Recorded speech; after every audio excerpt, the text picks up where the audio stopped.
Hi, everybody. We're going to begin your reading work now. Okay, to start, you're going to do some vocabulary practice.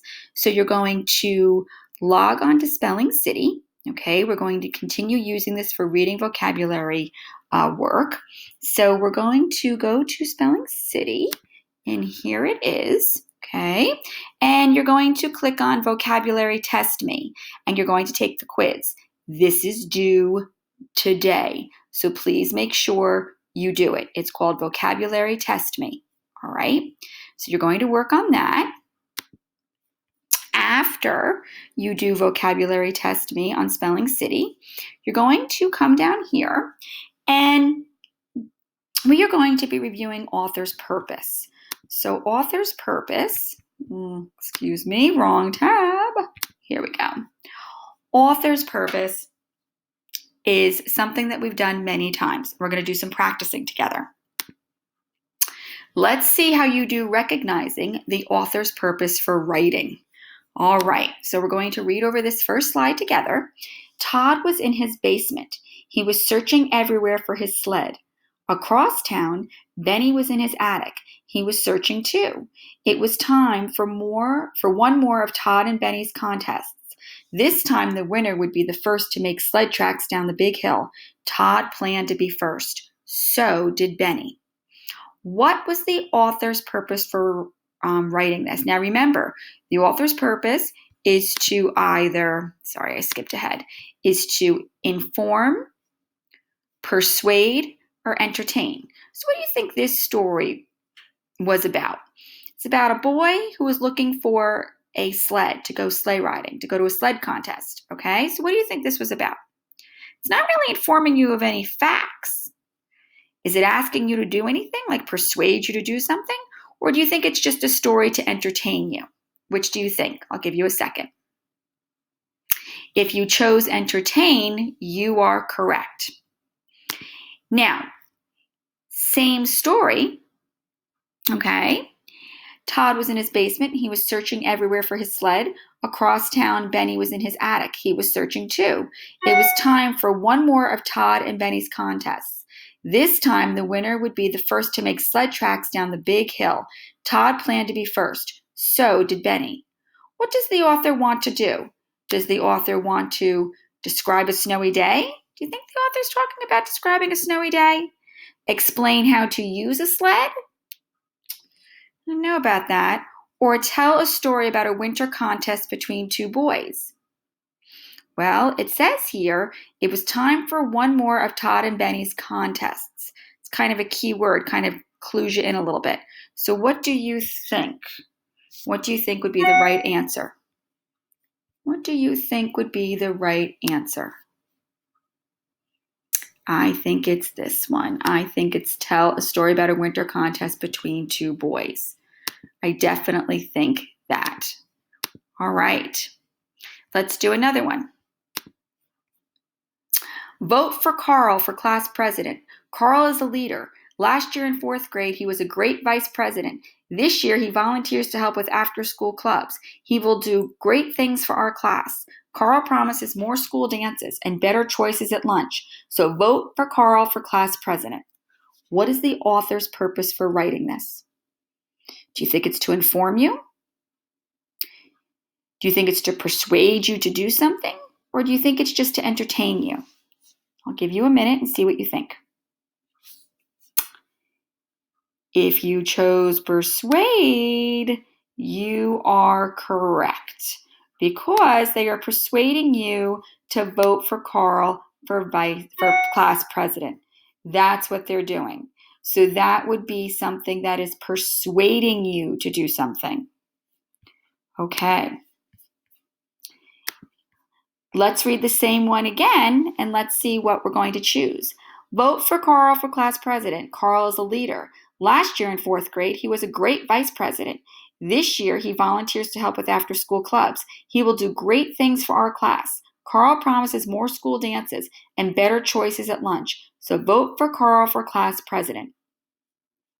The author tries to persuade us. So we know it was persuade here. Okay, we know we're persuading. So now we know the author's trying to persuade us to vote for Carl by telling about his what? What are we telling about for Carl? his accomplishments and promises, his grades and behavior, his family and friends. Well, let's see. Accomplishment and promises. Well, it tells us what he does. He volunteers to help with after-school clubs. He promises more school dances, so there are some accomplishment and promises in there. So we'll kind of highlight that there because we know there's some promises, and what he does, he volunteers. So let me put that in red. So we know we have some of those, but let's make sure there's none of the other choices. Grades and behavior. Do they talk anywhere about his grades and behavior? No. What about his family and friends? No, they don't mention his family and friends. So what do we think is the best answer? Accomplishments and promises, grades and behavior, family and friends. What do you think is the best answer? I'm going to go with, you're right, accomplishments and promises. Good. Okay, let's do one more. First, turn up the hem and press it into place. Then turn under a small edge on the inside of the hem. Press that too. Next, pin the hem in place. Use longer stitches on the inside and smaller stitches on the outside. That way, the stitches will barely show. So this seems to be something that they're showing you, giving you instructions on how to do something. Okay? Seem to be hemming something. So what do you think the purpose of this is? To inform you how to do something? To persuade you? Or to entertain you? What do you think would be the best answer? I would think it's to inform you. So if you chose inform, you are correct. Excellent job. So we had a couple choices here. When we talked to the one about the story of Todd getting his sled and Benny going on a sled contest, that was to entertain. So we had a choice of entertaining. We had a choice of persuade. And then we had a choice of inform. So we have different things here that show all the different ways that authors write. They can entertain you, they can inform you, and they can persuade you. So I want you to remember that, okay? All right, so that's just something that we've done before, but I just wanted to go over that again. All right, so after you watch that lesson, then you're going to get your reading textbook, and you're going to open up to page 328. So if you open up to 328, let's go to my Pearson eText, and you're going to open up to Me and Uncle Romy, and here's page 328. And they give you a genre. This is historical fiction, okay? So it's a story that's not true, but it's set in the past. Some of the details are factual, but others are made up or loosely based on history. Look for the factual details as you read. Now, this story could really happen. It can be realistic fiction, but because it has events in it that are factual events, then it's called historical fiction. Kind of like the I Survived series. You know, we've read the I Survived series. We read the I Survived the Titanic, I Survived the Chicago fires. All of those chapter books are historical fiction. Well, this, Me and Uncle Romy, is also an historical fiction story. So you're going to read your story, okay? And then you're going to do your 5 post-its. So this gives you the genre, historical fiction, and then you're going to read through the story. This is a really nice story, okay? The boy's from North Carolina, all right? And after you're done reading the story, I'm going to read all the way through, okay? All the way through. All right. Now, then after you're done, you're going to do your 5 post-its, okay? So here are my 5 post-its. And what I did was I chose page 330 for my post-it. So let me see. Go back a little bit to 330.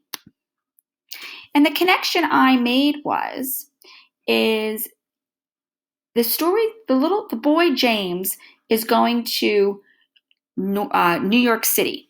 So it says here, Daddy thought it was a good time for me to visit Uncle Romy and his wife Aunt Nanette up north in New York City.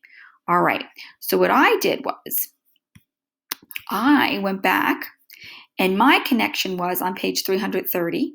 It was a connection. And why it's a connection is because James is going to visit his aunt and uncle in New York City.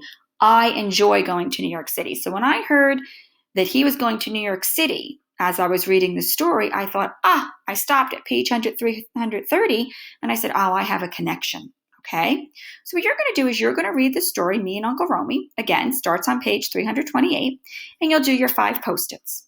Okay, and that's all you need to do. So again, going back over our lesson today, you're going to do the vocabulary test me in spelling city. Make sure you do that. We talked about author's purpose in our PowerPoint. And now you're just going to read your story, Me and Uncle Romy, and do your 5 post-its. Okay. Remember, we have Zoom meetings at 10:30 and 1 o'clock. Choose what time works best for you. Okay, guys. Talk to you later. Bye.